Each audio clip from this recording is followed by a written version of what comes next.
Cek, bismillahirrahmanirrahim. Assalamualaikum warahmatullahi wabarakatuh. Alhamdulillahi rabbil alamin. Wassalatu wassalamu ala ashrafil anbiya'i wal mursalin.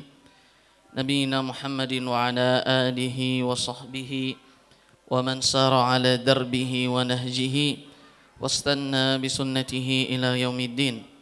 Fallahumma salli wa sallim wa barik wa zid wa an'im ala habibina al-mustafa wa rasulina al-mujtaba Muhammad ibni Abdillah salawatullahi wa salamuhu alaihi amma ba'd.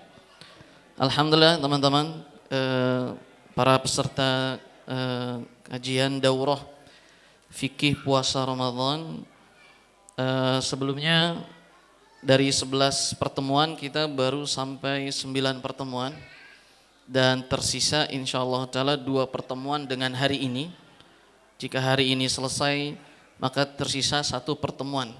Mestinya kemarin sudah selesai di liburan, cuman namanya liburan gitu. Jadi libur dulu dan sekarang kita lanjut. Ada 2 pertemuan hari ini dan lusa insyaallah ta'ala tentang daurah membahas 1 kitab yang berkaitan dengan panduan lengkap fikih puasa Ramadan. Dan pada kesempatan kali ini kita sudah sampai kepada bab yang terakhir, yaitu bab yang ke-6 yang membahas tentang fikih 2 hari raya. Ada 10 pembahasan, insya Allah kita akan bagi menjadi 2 pertemuan. Bisa dilihat kitabnya halaman 183, bab ke-6 yaitu tentang fikih 2 hari raya. Pembahasan pertama adalah apa sih pengertian dari 2 hari raya? Al-Eid, Yaumu Al-Eid. Yaum artinya hari, Al-Eid, Al-Eid. Idul Fitri dan Idul Adha. Apa arti dari 2 hari raya? Hari raya itu artinya apa sih? Yang bahasa Arabnya adalah Al-Eid. Di sini disebutkan dalam kamus Lisanul Arab, Al-Eid, Eid, hari Eid itu artinya adalah dia yang selalu kembali. Dia yang selalu kembali. Jadi hari raya disebut dengan Yaumul Eid karena itu adalah hari yang akan selalu berulang dan kembali. Gitu. Dan yang dimaksud dengan hari raya itu adalah hari raya Idul Fitri tanggal 1 Syawal, kemudian hari raya Idul Adha tanggal 10 Zulhijjah, kemudian hari Jumat itu termasuk hari rayanya kaum muslimin. Dan yang terakhir yang keempat adalah hari Tasyrik, yaitu hari tanggal 11, 12, dan 13 Zulhijjah. Jadi kalau ada pertanyaan, kaum muslimin itu memiliki berapa hari raya? Jawabannya adalah 4. Ini ngetes kefokusan nih Pak. Gitu. Yang pertama adalah hari raya Idul Fitri. Yang kedua hari raya Idul Adha. Yang ketiga hari Jumat. Dan yang keempat adalah hari Tasyriq, pakai qaf, yaitu tanggal 11, 12 dan 13 Zulhijjah. Hanya ada 4 hari raya kaum muslimin dan kaum muslimin tidak memiliki hari raya lainnya kecuali 4 hari ini. Idul Fitri, Zulhijjah, hari Jumat dan hari-hari Tasyriq. Yang kedua, apa dalil tentang adanya syariat hari raya? Dalilnya apa? Surat Al-Kautsar. Fasholli li rabbika wanhar. Ini dalilnya tentang adanya syariat hari raya. Inna a'tainakal kautsar. Nanti di akhir ayat, fasholli li rabbika wanhar. Maka salatlah untuk Rabbmu, wanhar, dan menyembelihlah. Ini khusus untuk hari raya Idul Adha. Tapi diambil oleh para ulama sebagai dalil juga tentang hari raya Idul Fitri. Adanya hari raya Idul Fitri. Jadi dalilnya surat Al-Kautsar ini. Fasalli, salatlah gitu. Di hari raya maka sunnahnya adalah melakukan salat, wanhar, dan menyembelihlah. Jadi ini dalil tentang syariatnya 2 hari raya, surat Al-Kautsar, firman Allah Subhanahu wa taala, fasalli li rabbika wanhar. Maka salatlah untuk Rabbmu dan menyembelihlah gitu. Pembahasan berikutnya, apa hukum salat 2 hari raya ini? Apakah wajib atau sunnah atau justru mubah? Kan beda tuh. Antara wajib, sunnah atau mustahab atau mubah itu masing-masing berbeda. Maka kita lihat, ternyata para ulama berbeda pendapat teman-teman tentang hukum salat 2 hari raya ini. Pertama, pendapat jumhur ulama dari Imam Malik, ini pendapat jumhur ulama yaitu Imam Malik, kemudian Imam Syafi'i, dan pendapat pertama dari Imam Ahmad, dari mazhab Imam Ahmad. Jumhur mengatakan bahwasanya 2 hari raya ini hukum asalnya adalah sunnah. Hukum asalnya adalah sunnah. Tapi sunnah apa? Sunnah muakkadah, yang ditekankan. Pertanyaannya, kalau ada sunnah muakkadah itu, apa bedanya dengan sunnah biasa? Kalau sunnah muakkadah, itu sunnah tapi selalu dilakukan oleh Rasul. Gitu. Misalnya contoh di antara contoh sunnah muakkadah berikutnya adalah bersiwak saat hendak wudu, bersiwak saat hendak sholat. Masing-masing di antara kita nggak ada yang megang siwak nih kayaknya. Sampai saya juga tidak megang siwak. Padahal itu adalah sunnah muakkadah, sunnah yang ditekankan. Saat ingin wudu kita siwak, saat ingin sholat kita bersiwak. Karena Rasulullah SAW bersabda begini, kalaulah bukan karena takut memberatkan umatku, maka aku akan wajibkan bersiwak saat ingin berwudu dan saat ingin sholat. Tapi akhirnya karena kalimat Rasul tadi, kalaulah tidak takut membebani umatku, maka perintah wajib ini menjadi sunnah, tapi menjadi muakkadah, ditekankan. Karena apa? Rasul tidak pernah meninggalkan siwak.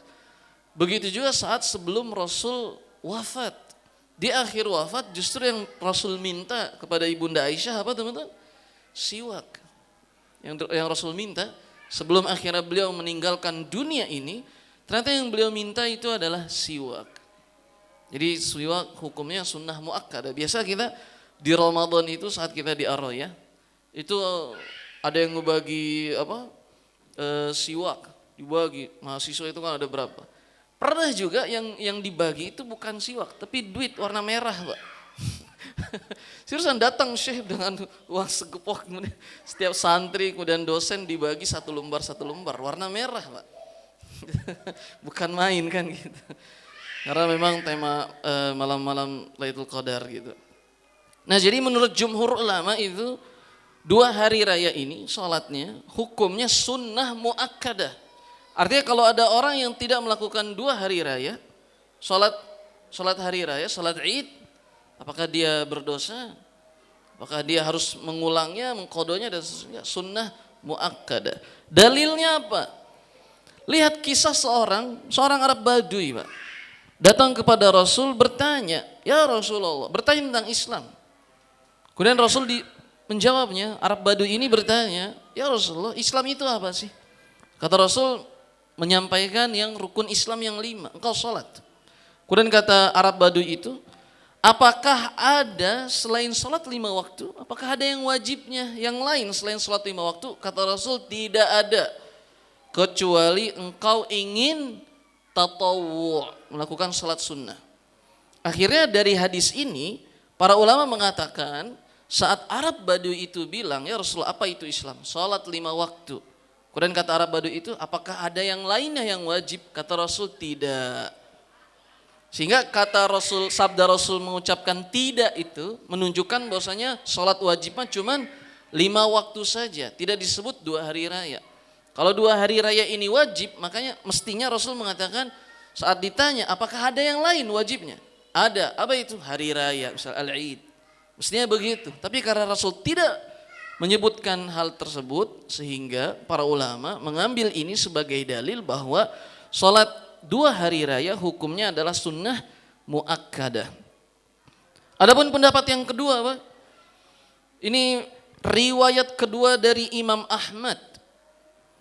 Juga sebagian ulama di mazhab Maliki mengatakan bahwa sholat 2 hari raya adalah fardu ain. Riwayat kedua dari mazhab Imam Ahmad dan sebagian kecil dari ulama di mazhab Maliki berpendapat bahwa sholat 2 hari raya ini adalah fardu ain. Fardu wajib, ain setiap jiwa gitu. Fardu ain. Semua orang wajib melakukannya. Dalilnya apa? Surat Al-Kautsar tadi. Fasalli, salatlah kalian li rabbika untuk Rabbmu wanhar, dan bersembelihlah kalian, menyembelih. Itu kan hari raya. Dan kaidah dalam bahasa Arab, dalam tafsir, perintah itu menunjukkan kewajiban, dan sini adalah perintah gitu. Jadi pendapat yang kedua mengatakan sholat 2 hari raya itu adalah wajib. Akan tapi yang dipilih oleh penulis dan ulama kontemporer hari ini adalah pendapat jumhur ulama, bahwasanya sholat 2 hari raya itu tidak wajib. Kalaupun tadi ayat menunjukkan perintah yang artinya adalah wajib, maka kewajibannya itu menjadi tergeserkan dengan adanya hadis Rasul tadi. Kisah Arab Baduy yang bertanya tentang apakah ada sholat yang wajib selain sholat 5 waktu. Kata Rasul tidak ada. Karena tidak mungkin antara Rasul dengan Al-Quran bertentangan, tidak mungkin. Hadis itu datang untuk lebih menjelaskan, lebih mendetailkan apa yang datang dalam Al-Quran gitu. Sehingga yang dalam Al-Quran yang umum kemudian diikat dengan hadis Rasul tadi. Bahwasanya yang wajib itu hanyalah salat 5 waktu. Tapi akhirnya jatuhnya ke dalam sunnah muakkadah. Gitu. Pembahasan berikutnya, syarat sah salat 2 hari raya. Salat Id, syarat sahnya apa sih untuk bisa melakukan salat 2 hari raya ini? Sebenarnya tema sah atau tidaknya ini bukan di tema harus bersuci, kemudian dia balik, kemudian hadap kiblat dan seterusnya. Enggak, ini pada umumnya salat 2 hari raya itu seperti salat 2 rakaat pada umumnya. Tapi yang dimaksud dengan syarat sah salat hari raya ini itu apa? Maka kita lihat di sini. Yang pertama, apakah harus dapat izin dari pemimpin untuk mengadakan salat Id? Jadi artinya kalau pemimpin tidak mengizinkan adanya salat Id, apakah artinya kita tidak perlu melakukan salat Id? Kalau kita melakukan, maka tidak sah karena pemimpin tidak mengizinkan misalnya. Apakah seperti itu? Ternyata jumhur ulama mengatakan, mazhab Maliki, mazhab Syafi'i, dan salah satu riwayat dari mazhab Imam Ahmad mengatakan bahwa izin pemimpin itu bukanlah syarat sah untuk melakukan salat Id. Artinya saat pemimpin kita jadi masyarakat muslimin yang minoritas, pemimpin tidak mengizinkan adanya salat Id dimanapun. Apakah akhirnya kita tidak mendirikan salat Id? Jawabannya tidak menurut jumhur. Karena izin pemimpin itu bukan syarat sahnya salat Id. Di antara dalilnya apa? Di antara dalilnya adalah perbuatan Ali bin Abi Thalib, sahabat. Dan kita diminta untuk mencontoh Rasul juga sahabat. Jadi apa yang dilakukan oleh sahabat itu menjadi dalil buat kaum muslimin yang datang setelahnya. Apa yang dilakukan oleh Ali bin Abi Thalib radhiyallahu taala anhu? Beliau berkisah saat Utsman bin Affan, Bapak-bapak, ibu-ibu, sedang dikepung oleh kaum Khawarij di rumahnya. Utsman bin Affan ingin dibunuh, Pak, oleh kaum Khawarij. Dikepung dalam rumahnya. Saat itu sudah datang waktu salat Id. Akhirnya Ali bin Abi Thalib langsung mengambil alih. Pergi ke lapangan bersama kaum muslimin, kemudian mendirikan salat Id, kemudian berkhutbah. Kemudian Imam Syafi'i menyebutkan bahwasanya tidak ada riwayat yang menyebutkan di mana sahabat Ali minta izin dulu kepada Utsman bin Affan untuk bisa melakukan salat Id. Itu tidak dilakukan oleh Ali, tidak dilakukan. Sehingga para ulama menyebutkan bahwasanya bukan menjadi syarat sah salat Id izin dari pemimpin, tidak gitu, tidak mesti. Karena saat itu Utsman bin Affan radhiyallahu taala anhu sedang dikepung Pak oleh kaum Khawarij. Sampai akhirnya kaum Khawarij itu saat itu Zubair dan Ali berkata kepada Utsman. Jadi saat itu Utsman bin Affan masih dijaga oleh Zubair, hawarinya Rasul sallallahu alaihi wasallam. Kita tahu kemarin di KBO arti hawari itu apa? Ada yang masih ingat? Arti hawarinya Rasul artinya apa? Bodyguardnya Rasul sallallahu itu Zubair bin Awam, bodyguardnya Rasul sallallahu alaihi wasallam. Saat itu beliau bilang, wahai Utsman, izinkanlah aku menjadi hawarimu sebagaimana aku dahulu adalah hawarinya Rasulullah SAW. Kemudian Ali juga menawarkan, wahai Utsman, izinkan kami menjadi penjagamu. Kaum Ansor datang lagi kepada Utsman, wahai Utsman, izinkan kami menjadi kaum Ansor lagi untukmu sebagaimana dahulu kami menjadi kaum Ansor penolongnya Rasulullah SAW. Tapi Utsman tidak mau, Pak. Utsman berkata, sungguhnya semalam aku bermimpi bertemu dengan Rasul sallallahu alaihi wasallam di surga. Kemudian Rasul sallallahu alaihi wasallam berkata kepadaku di mimpi itu, wahai Utsman, engkau akan berbuka puasa di sini. Dan akhirnya benar, Pak. Utsman bin Affan wafat dalam keadaan berpuasa menjelang waktu berbuka. Kata Utsman, pergilah wahai Ali, pergilah wahai Zubair, pergilah wahai kaum Ansar. Sungguhnya aku semalam bermimpi bertemu Rasul, akan berbuka puasa bersama Rasul di surga. Akhirnya mereka pergi, Pak. Setelah para penjaga Utsman bin Affan pergi dari kalangan sahabat itu pergi, masuklah kaum Khawarij itu, Pak, pemberontak. Datang ke Utsman, jenggot Utsman yang lebat itu sudah putih semua, ditarik, Pak. Kemudian saat ingin ditebas, Utsman menangkis dengan tangannya. Putus tanganmu, jari-jarinya Utsman. Kemudian Utsman berkata, celaka Anda. Tidak tahukah Anda bahwasanya jari-jari ini digunakan oleh Rasulullah sallallahu alaihi wasallam untuk menulis wahyu dan Anda menebasnya hari ini. Gitu.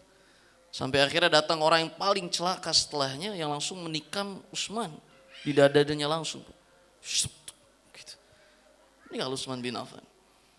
Dan sebelumnya Utsman sudah tahu, Pak. Ada isyarat tentang hal ini. Saat Rasul sedang duduk-duduk di air di kota Nabi, Pak, di kota Madinah, kebun kurma. Rasul sedang duduk. Yang menjadi bodyguardnya Rasul saat itu adalah Abu Musa al-Asy'ari. Tidak diizinkan ada orang yang ingin masuk kepada Rasul, tidak diizinkan kecuali diizinkan oleh Rasul. Datang Abu Bakar. Wahai Abu Musa al-Asy'ari, bilang ke Rasul, aku ingin bertemu dengannya. Apa aku diizinkan untuk masuk? Tunggu sebentar, jangan dulu masuk. Sampai aku tanya terlebih dahulu Rasulullah. Ketika Rasulullah mengizinkanmu masuk, maka silahkan masuk. Ini Abu Musa al-Asy'ari. Dan yang meminta izin saat itu siapa? Abu Bakar As-Siddiq. Datang ke Rasulullah, ini Abu Bakar. Minta izin kepadamu, ingin bertemu denganmu. Kemudian kata Rasul, izinkanlah. Dan kabarkanlah kepadanya bahwasanya dia termasuk penghuni surga. Masuk. Enggak lama setelah itu datang Umar. Wahai Abu Musa, saya juga ingin masuk bertemu dengan Rasul. Tunggu dulu wahai Umar. Bodyguardnya Abu Musa al-Asy'ari. Tunggu dulu wahai Umar. Kalau Rasul mengizinkan, silakan masuk. Kalau Rasul tidak mengizinkan, jangan masuk. Datang, ya Rasulullah, Umar datang. Minta izin untuk masuk kepadamu. Diizinkan? Izinkan Umar masuk dan beritahu kepadanya bahwa dia termasuk penghuni surga. Masuk. Yang ketiga, datang Utsman. Ini tentang kisah 10 orang yang dijamin masuk surga, Pak. Utsman datang. Abu Musa, saya ingin masuk bertemu dengan Rasul. Tunggu sebentar, saya minta izin dulu. Kalau Rasul izinkan silahkan masuk. Kalau Rasul tidak mengizinkan jangan masuk.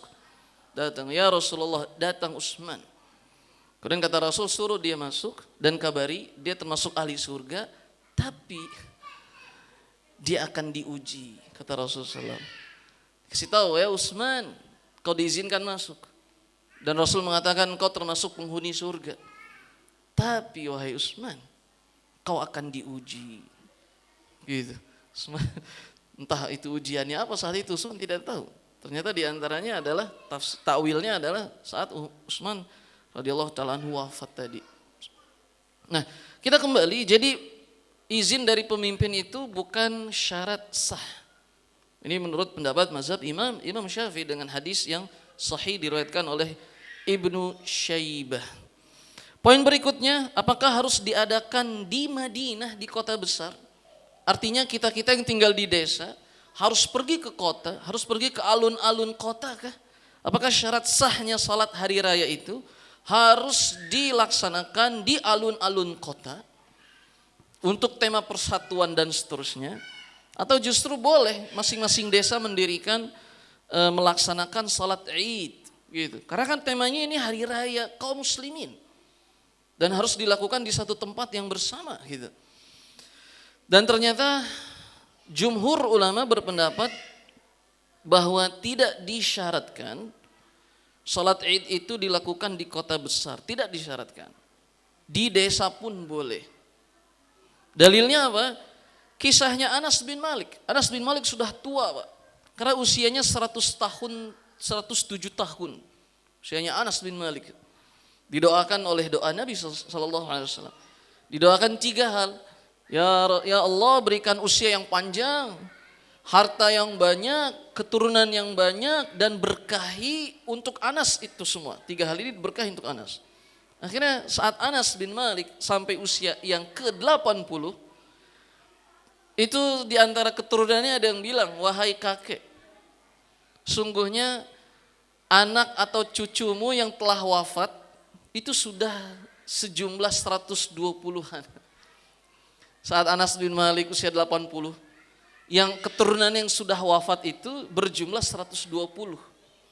Dan saat Anas bin Malik masih hidup di usia 80 tahun itu, anak-anaknya yang masih hidup pun tidak jauh nominalnya dengan angka kematian tadi. Berarti Anas bin Malik punya putra keturunan berapa? Anak dan cucu itu, Pak. Itu udah sampai 300. Berkat doa Nabi, Pak. Hartanya pun melimpah. Sampai akhirnya beliau itu tidak mampu berpuasa. Diganti dengan fidyah saking sudah tuanya. Sampai Anas bin Malik dalam biografinya beliau merasa malu sama orang-orang. Akhirnya beliau, ya Rob, jika memang hidup ini adalah baik untukku, berikanlah yang terbaik. Tapi kalau jika wafat itu lebih baik, maka wafatkanlah aku. Karena udah malu, Anas bin Malik sudah malu. Nah, akhirnya Anas bin Malik saat itu melakukan sholat Id di sebelah rumahnya, Pak. Dan kita tahu Anas bin Malik itu tinggalnya di pojok desa kota Madinah. Di pojok desa kota Madinah. Jadi artinya tidak mesti sholat hari raya itu dilaksanakan di alun-alun kota. Semua kaum muslimin harus pergi ke sana. Enggak mesti. Di desa-desa pun boleh. Gitu. Kemudian pembahasan berikutnya, yang safar. Apakah dia harus melakukan sholat Id? Para ulama sepakat bahwa sholat Id hukumnya bukan wajib bagi mereka yang sedang safar. Jadi artinya kalau safar, tidak salat Id pun tidak masalah gitu. Boleh hukum asalnya orang yang sedang safar meninggalkan salat 2 hari raya. Tapi jika mereka melakukan maka silahkan saja. Boleh saja. Apakah harus berjamaah? Ini Pak, salat Id. Apakah harus berjamaah? Syarat sahnya salat Id, apakah harus berjamaah? Kalau misalnya ada seorang yang salat Idnya sendirian di rumah, karena udah ketinggalan, Pak. Udah ketinggalan, ini repot. Pas datang sudah khutbah imam. Atau saat datang sudah assalamualaikum warahmatullahi wabarakatuh. Ya gimana saya salat ini? Maka akhirnya dia salat sendirian. Apa tidak sah salat sendirian? Harus bersama jamaah. Maka lihat, para ulama berbeda pendapat tentang hal ini. Jumhur ulama mengatakan bahwa sah jika dilakukan dengan sendirian tanpa berjamaah. Ini adalah pendapatnya mazhab Maliki, Syafi'i, dan mazhab Imam Ahmad bin Hambal. Karena hukum asalnya kata Imam Syaukani, salat itu yang wajib saja sah jika dilaksanakan dengan sendirian, gitu Pak. Saat kita telat nih Pak, salat zuhur sendirian, sah atau tidak? sah. Yang wajib saja saat dilakukan dengan sendirian sah. Maka salat 2 hari raya pun yang bukan wajib jika dilakukan sendirian maka sah juga. Karena yang wajib saja sah, maka yang sunnah muakkadah pun lebih sah lagi gitu. Apakah harus orang yang merdeka, harus laki-laki yang baligh yang boleh salat hari raya, atau wanita juga boleh, hamba sahaya juga boleh, dan anak kecil juga boleh? Jawabannya yang dipilih oleh jumhur ulama adalah semuanya Pak, dibolehkan. Karena hadis Rasul Shallallahu Alaihi Wasallam meminta kepada Ummu Atiyah untuk mengeluarkan seluruh anak-anak kecil dan wanita-wanita sekalipun yang sedang datang bulan itu diminta untuk ikut menghadiri pelaksanaan salat hari raya Idul Fitri atau Idul Adha. Sehingga jumhur ulama mengatakan tidak ada syaratnya dia harus merdeka, harus laki-laki yang baligh, tidak syaratkan itu. Melainkan yang kecil silahkan, hamba sahaya juga silahkan, wanita juga silahkan, yang dewasa, yang laki-laki maupun wanita pun silahkan. Taib, itu mungkin yang menjadi pembahasan kita pada kesempatan kali ini. Tersisa pembahasan tentang sifat sholat 2 hari raya. Takbirnya, takbir tambahannya itu berapa kali? Apakah takbiratul ihram itu dihitung takbir yang pertama? Kemudian apa bacaan? Apakah ada bacaan saat kita takbir Allahu Akbar? Di sela-sela itu apakah ada sunnah bacaan yang harus dibaca? Atau tidak perlu membaca apapun, tidak apa-apa gitu? Kemudian kapan kita membaca doa istiftah atau doa iftitah? Atau kalau kita telat nih Pak, rakaat pertama saat imam takbir tambahannya sudah sampai kelima Pak, kita baru datang. Apa yang harus kita lakukan? Apakah kita harus mengqadha takbir yang tertinggal? Kemudian atau tidak perlu? Atau saat kita masbuk 1 rakaat Pak, saat imam salam kita kan berdiri itu. Apakah kita harus takbir yang kedua kalinya itu, yang 5 kali itu? Padahal kita sudah ikut takbir yang 5 kalinya itu bersama dengan imam. Gimana? Apakah ada salat sunnah qobliyah dan ba'diyah? Apakah khutbah duluan kemudian salat atau salat dulu baru khutbah? Gitu.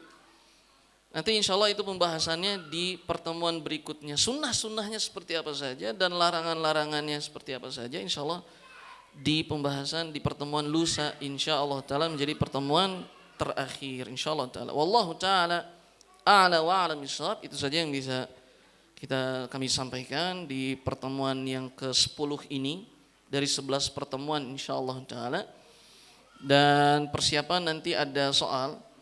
Harapannya hari-hari i'tikaf juga bisa tidak menghalangi kita untuk menjawab soal-soal, biar di malam-malam i'tikaf kita juga mendapatkan pahala thalabul ilmi. Kalaupun hari ini, malam ini adalah malam Lailatul Qadar, maka thalabul ilmi kita ini menjadi pahala. Selain baca Quran, selain qiyam, selain berdoa, maka kita juga memiliki pahala thalabul ilmi ini. Semoga Allah Subhanahu wa taala menerima segala amal ibadah kita semua dan mengampuni segala kehilafan kita semua, dan semoga Allah Subhanahu wa taala memberikan taufik kepada kita semua untuk bisa beribadah di malam Lailatul Qadar. Dan semoga Allah menjadikan kita semua sebagai hamba-hambanya yang Allah pilih untuk Allah bebaskan dari neraka jahanam dan menjadi orang-orang yang diampuni segala dosanya. Allahumma amin. Wallahu ta'ala a'la wa a'lam bishawab. Kita cukupkan dengan baca hamdalah dan doa kafaratul majlis. Alhamdulillahi rabbil alamin. Subhanakallahumma wa bihamdika asyhadu an la ilaha illa anta astaghfiruka wa atubu ilaik. Wassalamualaikum warahmatullahi wabarakatuh.